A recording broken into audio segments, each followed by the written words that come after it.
know how that's going to work out for him, you know. So just everybody pray for us, you know, and let's pray for us too, and be strong with us. And, you know, if anybody's going to be out there, and I know that's going to, yeah, so his geography is really bad. Thanks for your question, though. Other questions? Yeah. I read that the Sami people, the indigenous people in Norway, have, working with Standing Rock and with their allies in Norway, brought the human rights abuses to the attention of Norway's biggest bank, Yes, that's which has right. just decided to withdraw some, maybe not all of its investment. So this is pretty exciting that there's a worldwide movement, but what can we in this country do in terms of, if we are not bringing our bodies or our firewood to that location, what can we do here about the companies that are investing? Thank you for that question. We're calling on, you know, December 1st and on a day of action, you know, and continuing, but we want people to pull out, you know, to boycott their banks on those days, or go and tell their banks like Wells Fargo, U.S. Bank, all these banks that are big financiers. You can see a lot of it is on our website. We're asking people to put pressure on their banks, and we really need the you know, whoever you have in Congress. What we really need, what will stop a lot of this is if Obama would deny the permit. That's what we need. You know, so all the pressure on that.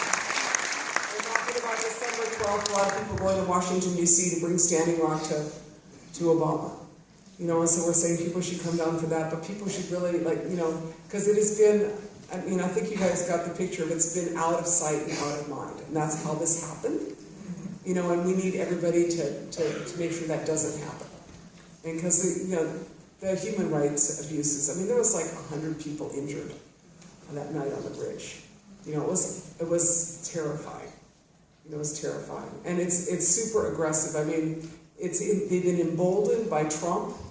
They've been emboldened in North Dakota significantly, you know. So you guys hung out with me. I'm like a super nice person, and I go to North Dakota all the time, you know. But I also just don't take, you know, I'm not doing that, you know. If somebody's like, but you know, they've been getting really aggressive with everybody and trying to make us fearful. And our staff, we have a house. We rented a house for all the trials because we have, you know, there's 550 people. And a lot of those people, as you know, not only were the strip searched and put in dog kennels, but now they have trials, right? And so we rented a house right down Mandan, you know, 3 blocks from the jail, and all our tires were slashed a couple nights ago. You know, and it was funny because this woman from Pine Ridge was there, Deb Whiteflew, and she said, I had a bunch of chicken shits. All they did is they just like slashed 2 tires in all the cars. She said, if they were really doing something, then I slashed all the tires and gone out there with a crowbar, then I would have respected them. I mean, that's how